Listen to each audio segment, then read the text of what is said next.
বর্তমান সময় ইরান ও ইসরায়েলের মধ্যকার সংঘাত এক নতুন মোড়ে পৌঁছেছে। সরাসরি পূর্ণমাত্রার যুদ্ধ না ঘটলেও এই দুটি দেশের মধ্যে চলছে একটি জটিল ছায়াযুদ্ধ। এই যুদ্ধের ধরন প্রচলিত যুদ্ধের চেয়ে ভিন্ন।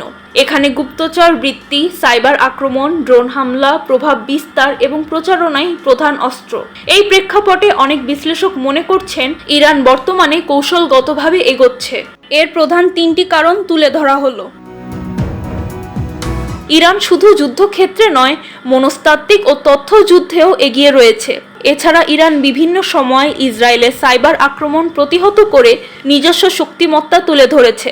অন্যদিকে ইসরায়েল এখনও প্রতিক্রিয়াশীল অবস্থায় রয়েছে এবং তারা শুধু প্রতিহিংসামূলক হামলায় সীমাবদ্ধ থেকেছে।